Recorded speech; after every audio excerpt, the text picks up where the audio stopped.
Ahoy! Without need for explanation, we acknowledge that peaceful relations between people, cultures, and nations is in the best interests of humanity.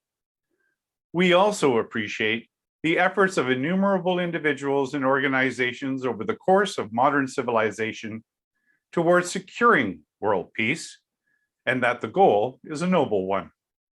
However, we recognize that peace cannot be prescriptive. It must be participatory. We submit that the world's political leaders, rather than trying to negotiate the terms and conditions of a peaceful coexistence as a mandate of government, instead provide opportunities for those they govern to find equanimity where there is conflict, to practice forbearance where there is intolerance, and to engage in rational discourse where there is passionate disparity.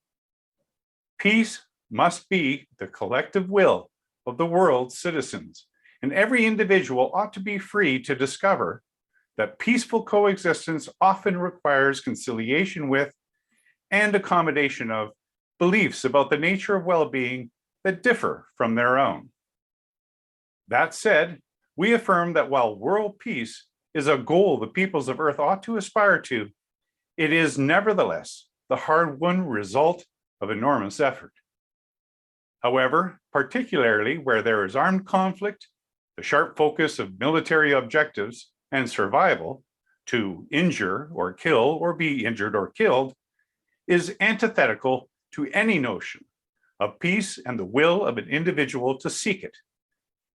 In December 1914, 5 months into World War I, soldiers in the German and British armies in many places along long stretches of the Western Front spontaneously declared an unofficial truce on Christmas Eve, which lasted through Christmas Day. Unarmed combatants emerged from their respective trenches to celebrate a common holiday, shaking hands, singing songs, and sharing food. In fact, several good-natured soccer games took place among teams of soldiers who, the day before, had been set to kill each other. The Christmas Day truce is perhaps best commemorated with the sculpture by Andy Edwards, created 100 years later, titled All Together Now, which is on display at St. Luke's Church in Liverpool, England. This year, on November 20th and 21st, we request the United Nations General Assembly, with resources at its disposal, to sanction and support World Truce 2021. We propose this as a purely secular event and a gesture of goodwill to all member and non-member nations around the world. Simply put, it is a call to member countries of the UN General Assembly to affirm a commitment to the cessation of hostilities for 24 hours, beginning at 23:59 UTC on November 20th and ending at 23:59 UTC at November 21st.